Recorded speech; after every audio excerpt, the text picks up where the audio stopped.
తల్లిగారు తీర్మానం చేసింది. ఈ సంవత్సరం అంతా వాచినట్టు ప్రేయర్లో తీర్మానం చేసింది, నేను నా పిల్లలు ప్రతి ఆదివారం మందిరానికి వెళ్తాం, ప్రతి శనివారం ఉపవాస ప్రార్థనకి వెళ్ళాలి, కనుక మందిరాన్ని వదలకూడదని తీర్మానం చేశారు వాళ్ళు. అదే ప్రకారం ఆ సంవత్సరం అంతా తల్లి కుమార్తెను దేవుని మందిరాన్ని విడవకుండా ఆ సంవత్సరం అంతా దేవుని మందిరానికి వచ్చారు. ప్రతి శనివారం మందిరానికి వచ్చారు, ప్రతి ఆదివారం మందిరంలో ఉన్నారు. జనవరి నెల మొదటి ఆదివారం మొదలుకొని డిసెంబర్ నెల ఆఖరి ఆదివారం వరకు ఆ తల్లి కుమార్తెలు అలా చేసి జనవరి నెల మరలా నెక్స్ట్ సంవత్సరంలో మొదటి ఆదివారం ఆ తల్లిగారు సాక్ష్యం చెబుతుంది. గడిచిన సంవత్సరం నేను నా పిల్లలు ఒక తీర్మానం చేశాం, ప్రతి ఆదివారం దేవుని మందిరానికి వెళ్ళాలి, ప్రతి శనివారం దేవుని మందిరానికి వెళ్ళాలి అని ఒక తీర్మానం చేశాం.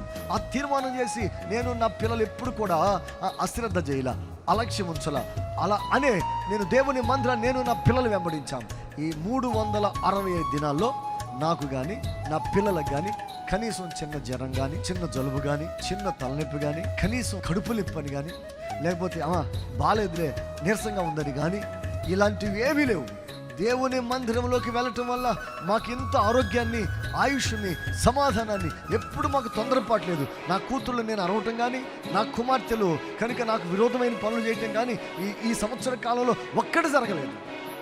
ఈ సంవత్సరం అంతా మా కుటుంబాన్ని సుఖ జీవంతో గడిచే సంవత్సరంగా అనుగ్రహించాడని ఆ తల్లి సాక్ష్యం చెబుతా ఉంది.